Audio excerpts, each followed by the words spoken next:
Welcome to structural dynamics class. So, in this class we will study classical and non-classical damping. So, what is actually damping? So, let me show you an example. Say assume that this is a pendulum and I am giving say initial displacement and it is oscillating.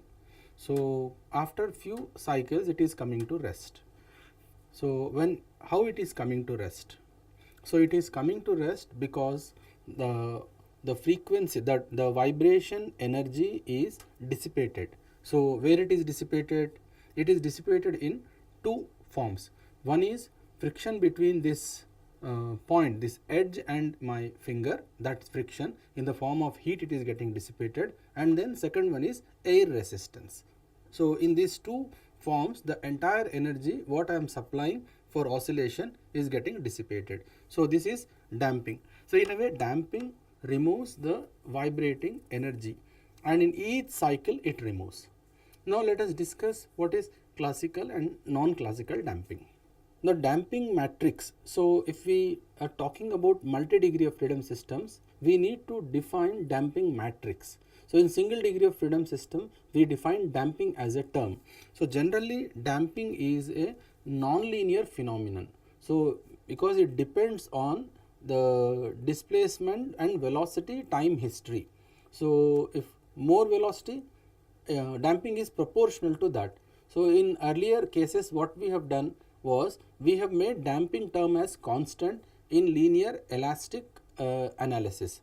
Now, when it comes to non-linear analysis, it is not any more linear. So, damping term also is non-linear. It depends on the history, that is u and u dot, that is displacement time history and velocity time history.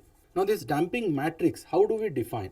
Damping matrix must be defined completely if classical modal analysis is not applicable. So, that means what? We cannot fix this damping value. So, damping value varies.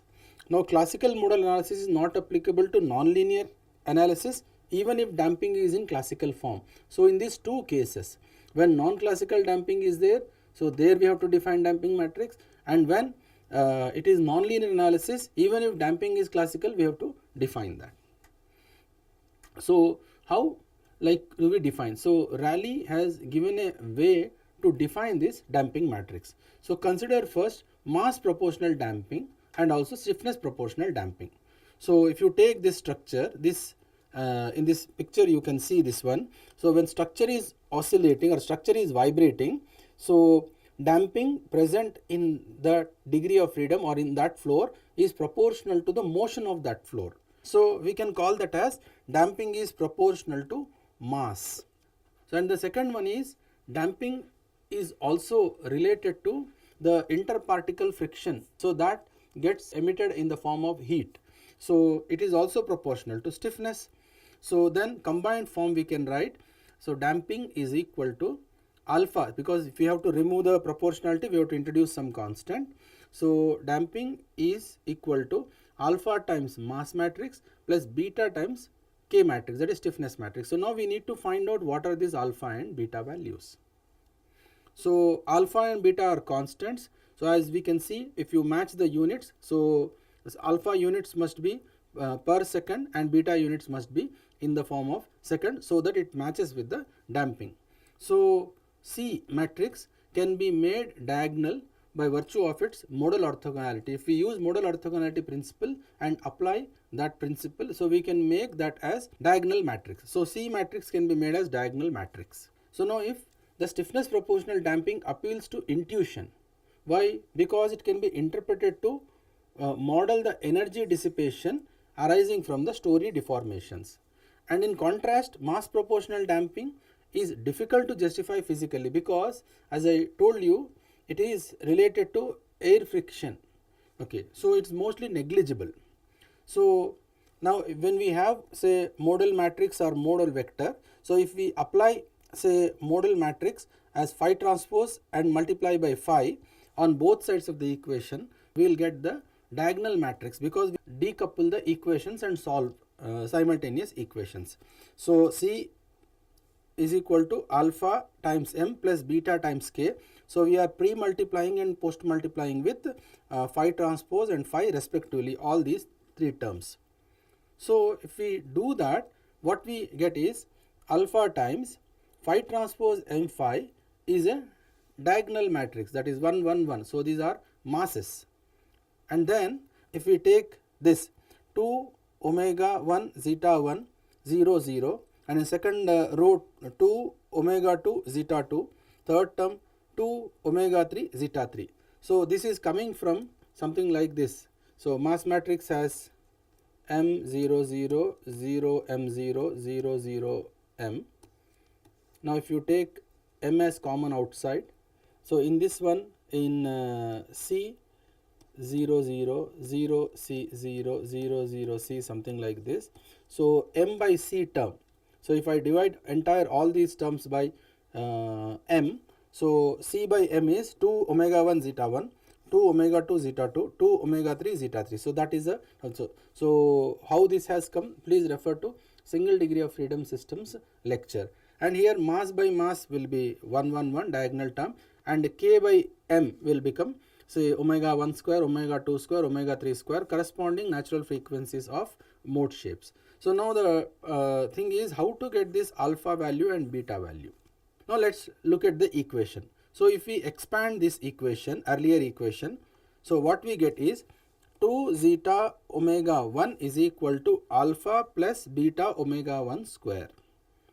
So the same thing I am writing, 2 zeta I omega I is equal to alpha plus beta omega I square. So this is corresponding to that mode shape or that idealized single degree of freedom system.